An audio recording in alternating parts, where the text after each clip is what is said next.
Hey, it's Tucker Carlson. The Biden administration arrested Donald Trump this afternoon. They had him arraigned and fingerprinted in a Miami courthouse like the accused felon he now technically is. These were the first steps in a process that is designed to put Donald Trump behind bars for the rest of his life.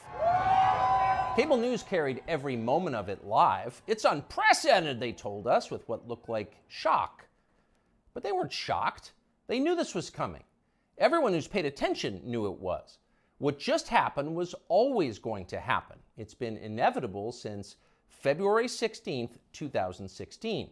That's the day Donald Trump made a blood enemy of the largest and most powerful organization in human history, which would be the federal government.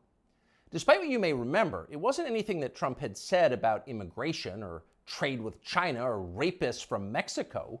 Those are the stories that dominated the headlines that year. Trump's a racist, they screamed. Stop him. But inside Washington, that was just noise. None of it really rated. Identity politics doesn't mean much to permanent Washington. What matters, then and now, is foreign policy. The invasions and occupations and proxy wars. The decisions that determine which global populations will thrive and which will die. The policies that come with trillion-dollar price tags. The ones that, over time, have made the counties around D.C. the richest suburbs in the world. In Washington, that's what actually matters. And it's obvious when you look carefully. When there's a debate about anything else, for example, the debt ceiling, both sides take their assigned positions and they start yelling. But when Congress decides to start a war, no matter how foolish or counterproductive or obviously disconnected from America's core interests that war may be, when that happens, the leaders of both parties automatically jump behind it like circus clowns. And then they stay there, sometimes for decades. They defend that war relentlessly against all evidence until somebody finally rings the all-clear bell and they can begin to admit that actually, maybe it wasn't such a great idea. We meant well, but it just didn't work out. The good news is we've learned a lot of important lessons. In the end, they usually do say something like that, but only after emotions have cooled and the damning details have begun to fade from collective memory. It's an apology that's not actually an apology, much less repentance, and it's years too late to matter in any case. But until then, that's all you're getting. Until then, no dissent is allowed. That's the first rule of Washington. But somehow, Trump didn't bother to follow it.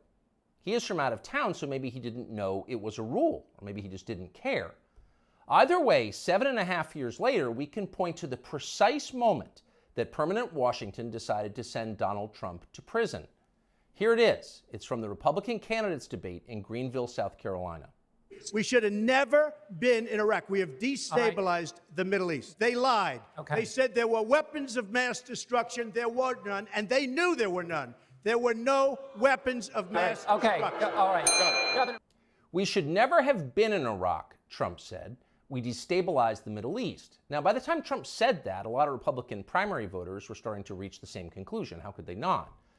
But it was the next line that doomed Trump to today's arrest. They lied, he said. There were no weapons of mass destruction, and they knew there were none. Now, when he said that, a few in the crowd booed. Most just sat there in silence, stunned. Can he say that? Well, he said it anyway. And by saying that, he sealed his fate. That was the one thing you were not allowed to say, because it implicated too many people on both sides, which on this topic is really just one side. Hillary Clinton was guilty of it, but so was Paul Ryan.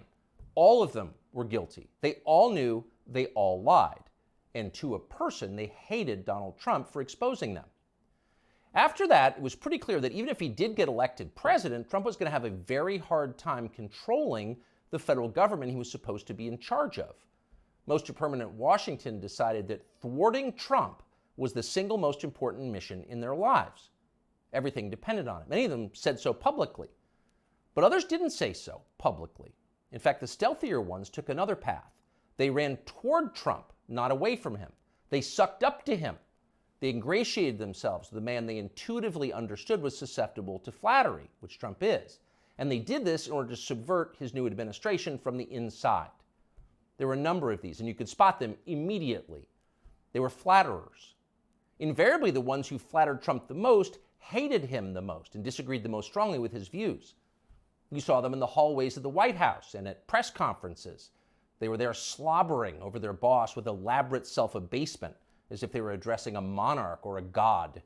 It was a scene from the Ottoman court. It was filthy and decadent, and it was false. Mike Pence, Nikki Haley, Mike Pompeo, Lindsey Graham in the Congress, they all called Trump a visionary genius up until the moment he lost power. And then they unsheathed their real agenda, as always the neocon war agenda, and they piled on with maximum force.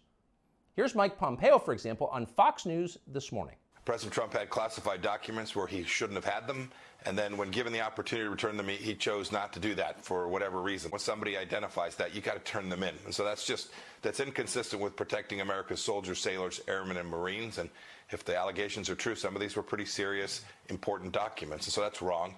May future historians hoping to unlock the mysteries of late Empire Washington study that clip, because it will reveal everything. That very same Mike Pompeo, the one who's sneering at Donald Trump on TV this morning, that guy served Donald Trump as both CIA director and as Secretary of State. Those are the two most powerful jobs in the federal government. And as he worked in those jobs, Pompeo promised, in fact, he swore, to support the president's agenda. Why?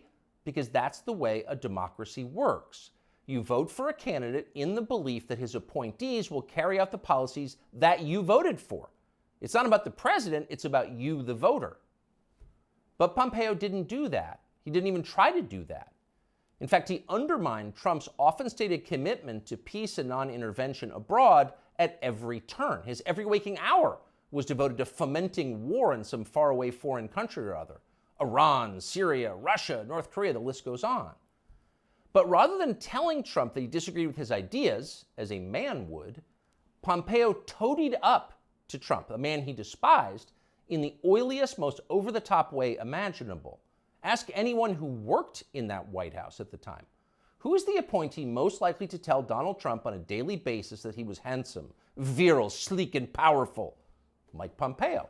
That will be the consensus answer. Those of us who saw firsthand Pompeo's relentless kowtowing will never forget it. It was indelibly repulsive. No one with self-respect could do something like that. But Mike Pompeo did it effortlessly, with relish and verve. Now, this same person is telling Fox News viewers that he fears for the safety of our military, our soldiers, sailors, airmen, and Marines, in the approved phrase, because Donald Trump took some classified documents home and didn't immediately return them to the National Archives? What a lie that is. Mike Pompeo knows that's a lie. He spent his entire life in Washington. Washington is a city where internal memos about Labor Day are classified because everything is classified. Your government has classified more than 1 billion federal documents, most of them boring and pointless and a danger to no one, and locked them away in secret where you can't see them because you may be an American citizen, but not really, and therefore you don't have the necessary clearances to know what's going on. And by the way, none of this is done in order to make America safer, any more than COVID restrictions were designed to keep you healthy. No, it's a caste system. That's the point. And you're the untouchable in this hierarchy. Mike Pompeo knows that. Everybody who works in Washington knows that. How many secret documents do you think Dick Cheney took home with him while he was running the Iraq War? How many did his wife read? She never had a clearance. We'll never know the answer because there is no chance Dick Cheney will ever be investigated or his staffers will be told to wear wires in his presence. He will never be indicted for this. Of course not. Dick Cheney is a neocon. Donald Trump is not. Dick Cheney supports war with Russia. Trump does not. That's the difference. The rest is just a distraction. The prosecution of Donald Trump is transparently political. He's literally Joe Biden's main political opponent. He's polling over 60% among Republican voters right now. So Joe Biden is doing what no president has ever dared to do. He's using law enforcement to lock up his chief rival. That's happening right now. Anyone who denies it's happening is lying to you. But actually, it's worse than that. Trump's prosecution isn't just political, it's ideological. Nobody with Trump's views is allowed to have power in this country. Criticize our wars and you're disqualified. If you keep it up, we'll send you to prison. That's the message Washington is sending. Not just the Democratic Party is sending, but both parties are sending. Like so many Republicans, for example, the supposedly conservative governor of Texas, Greg Abbott, spent yesterday totally ignoring the destruction of the American justice system. Instead, he signed a highly important bill called the Crown Act, which according to the celebratory tweet Abbott sent commemorating it, will, quote, prohibit discrimination based on textures and hairstyles historically associated with race. In other words, in Texas, cornrows are now protected by law. Having unapproved views about Ukraine is not. That's fine with most elected Republicans. They find Trump tiresome and embarrassing. Their donors hate him. They will not be sad if he dies in jail. But what about voters? What are they learning from this spectacle? Well, mostly they're learning that they have no power at all because nobody cares about them. But they already knew that. Unlike so many of our elected leaders, they have been to America recently. They know what it looks like. Have you seen it? If you've got a few days this summer, find out. Take a road trip and see for yourself. Drive 500 miles in any direction and then come home. How are things looking? Well, they should look great. The federal government spent $6.5 trillion last year. That's more than any government has ever spent, ever. So at the very least, you would expect pristine public roads. Oh no, that's not what you see when you drive around this country. There are potholes and Jersey barriers everywhere. Looks like Tegucigalpa before the Chinese decided to rebuild the infrastructure of Honduras. We don't have China buying our roads. So they're falling apart.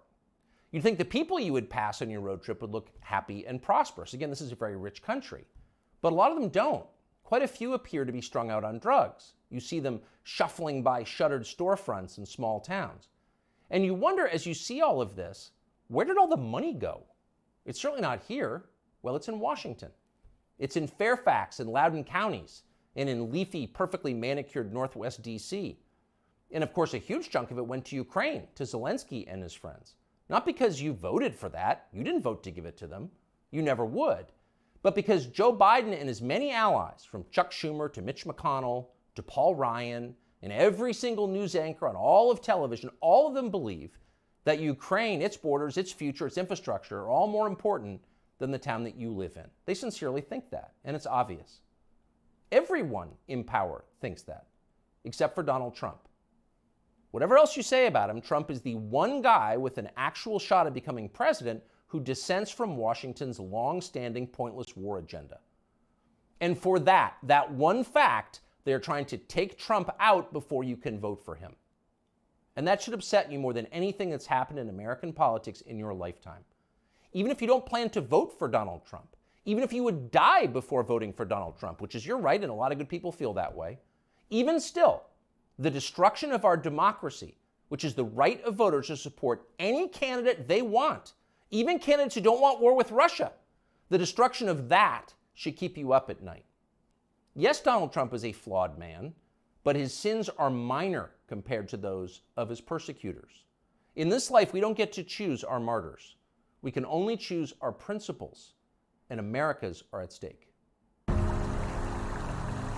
Younger people say the news is full of lies. Kennedy's motorcade. 239 people. The death of Jeffrey Epstein.